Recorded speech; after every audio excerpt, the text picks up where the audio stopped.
देखिए, ग्राउंड का मतलब होता है आधार, और सब्सटेंटिव वर्ड का मतलब होता है अंग्रेजी में सीरियस या थॉट प्रोवोकिंग। ऐसी चीज जो आपको सोचने पे मजबूर करे या गंभीर हो अपने नेचर के हिसाब से।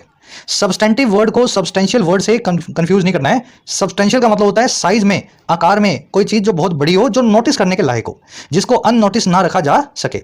समझ में आ गया? सब्सटेंशियल बहुत बड़ा हो साइज में, नोटिसेबल। सब्सटेंटिव जो बहुत गहरा हो अपने नेचर में, जो थॉट प्रोवोकिंग हो, बहुत ज्यादा, समझ गए ना, गहराई से किया हुआ कोई चीज हो। अब देखो, वैसे तो ये दोनों वर्ड्स के बीच का डिफरेंस आपको आना चाहिए, लेकिन याद रखें सब्सटेंटिव वर्ड का लीगल लैंग्वेज में कुछ और मीनिंग होता है।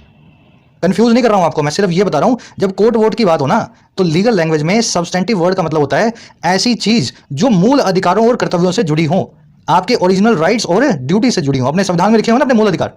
तो कह रहे जी कोर्ट ने मूल अधिकारों से जुड़े हुए ग्राउंड का आधार का सहारा लिया, उसको साइड करके बोला कि मीडिया वन की पिटीशन को तो हम सुनेंगे, इसका मूल अधिकार है अपनी पिटीशन को दायर करना।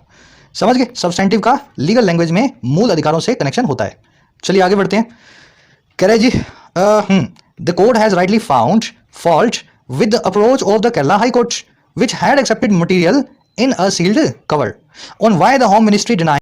एक फ्रेज होता है इंग्लिश में, इसका मतलब होता है किसी चीज में कमियां निकालना। अगर आपकी मम्मी आपको बोलती हैं सुबह जल्दी उठा करो, 12-1 बजे तक क्यों सो रहते हो दोपहर में, आपकी लाइफस्टाइल से फाइंड फॉल्ट विद कर रही है वो। Your mother is trying to find fault with your day to day activities या लाइफस्टाइल, है ना, ऐसे इस वर्ड को आप यूज करेंगे। विच आया कोर्ट। अच्छा, ऑल्टरनेटिव और ऑल्टरनेट ये दो अलग अलग वर्ड्स हैं, इनको कंफ्यूज नहीं करना आपस में। ऑल्टरनेटिव का मतलब होता है ऑप्शन, चॉइस या विकल्प।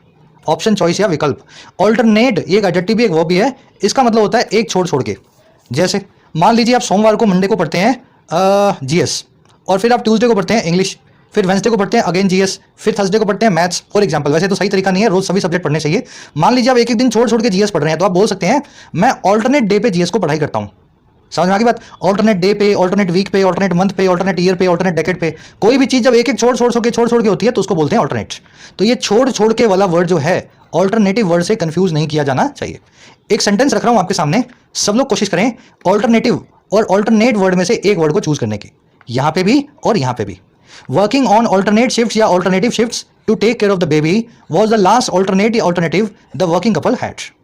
ठीक है, कोशिश करनी है और कमेंट्स में डालना है, पहले ब्लैंक में क्या और दूसरे ब्लैंक में क्या।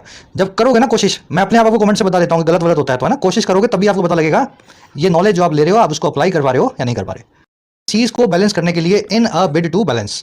इन अ बिड टू का मतलब है इस मकसद से किसी काम को करने के लिए। कह रहा है जी